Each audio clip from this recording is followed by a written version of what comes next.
ಕಳೆದ 13 ವರ್ಷಗಳಿಂದ ಸೌಜನ್ಯಳ ಕೊಲೆ ಕೇಸು ಏನು ಸದ್ದು ಮಾಡ್ತಾ ಇತ್ತು, ಅದರ ಮುಂದುವರಿದ ಭಾಗವಾಗಿ SIT ತನಿಖೆಯನ್ನು ಸರ್ಕಾರ ರಚನೆ ಮಾಡಿತು. ಕಳೆದ 15 ದಿನಗಳಿಂದ ಕೂಡ SIT ತನಿಖೆಯಲ್ಲೂ ಕೂಡ ಅವರು ಅಂದ್ಕೊಂಡೋ ರೀತಿಯಲ್ಲಿ ಯಾರು ವಿಚಾರವಾದಿಗಳು, ಕೆಲವು ಎಡಪಕ್ಷದವರು ಮತ್ತು ಯಾರು ಈ ಕೆಲವರು ಧರ್ಮಸ್ಥಳವನ್ನು ಟಾರ್ಗೆಟ್ ಮಾಡಿ ಪಿತೂರಿಯನ್ನು ಮಾಡ್ತಾಯಿದ್ರು, ಅವರ ಅಂದ್ಕೊಂಡೋ ರೀತಿಯಲ್ಲಿ SIT ತನಿಖೆಯಲ್ಲಿ ಯಾವುದೇ ರೀತಿಯಾದಂಥ ಗುರುತರವಾದಂಥ ಇಲ್ಲಿಯವರೆಗೂ ಕುರುಹುಗಳು ಸಿಗಲಿಲ್ಲ ಅಂತಕ್ಕಂಥದ್ದು ಎಲ್ಲರಿಗೂ ಜಗಜ್ಜಾಹೀರಾಗಿದೆ. ಅಂತಿಮ ವರದಿಗೆ ನಾವು ಕೂಡ ಕಾಯ್ತಾ ಇದ್ದೀವಿ.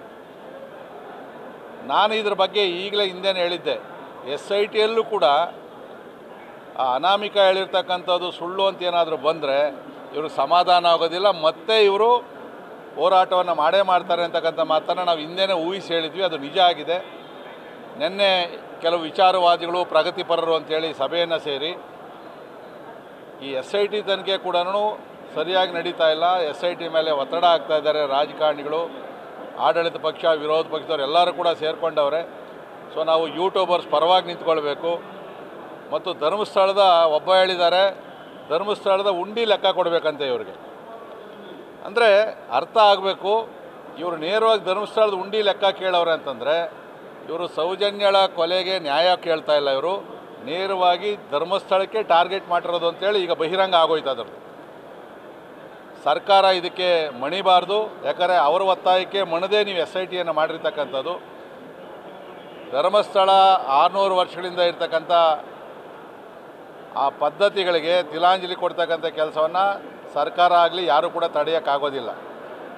ಯಾರು ಈ ಪ್ರಗತಿಪರರು ಸೇರಿದ್ರು, ಇವಾಗ ನಿಜವಾಗೂ ಕೂಡ ಎಲ್ಲರಿಗೂ ಸರಿಯಾದ ರೀತಿ ನ್ಯಾಯ ಕೊಡಿಸ್ಬೇಕು, ಕೇಳಬೇಕು ಅಂದರೆ ಮಸೀದಿ ಮತ್ತು ಚರ್ಚ್ಗಳಲ್ಲಿ ಇವತ್ತೇನು ಹಣ ಸಂಗ್ರಹ ಆಗ್ತಾಯಿದೆ ಅದರ ಮಾಹಿತಿಯನ್ನು ಕೂಡ ಕೇಳುವಂಥ ಧೈರ್ಯ ಇವರು ಮಾಡಬೇಕು.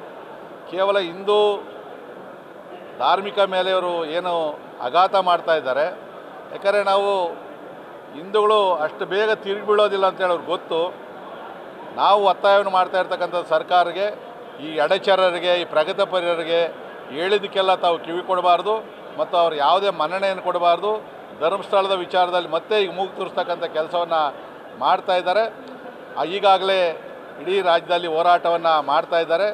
ನೀವು ಮತ್ತೇನಾದ್ರೂ ಧರ್ಮಸ್ಥಳದ ಮೇಲೆ ಏನಾದರೂ ಅಪಪ್ರಚಾರ ಪ್ರಾರಂಭ ಮಾಡಿದ್ರೆ ಮುಂದೆ ಆಗತಕ್ಕೆ ಅನಾಹುತ ಸರ್ಕಾರ ಕಾರಣ ಆಗೋದಿಲ್ಲ, ನೀವೇ ನೇರವಾಗಿ ಹೊಣೆ ಆಗ್ತಾರೆ ಅಂತಕ್ಕಂಥ ಎಚ್ಚರಿಕೆಯ ಮಾತನ್ನು ಈ ಸಂದರ್ಭದಲ್ಲಿ ಹೇಳ್ತಾ ಇದ್ದೀವಿ. ನ್ಯೂಸ್ ಫಸ್ಟ್, ನಿರ್ಭೀತಿಯಿಂದ ನಿಮ್ಮ ಪರವಾಗಿ.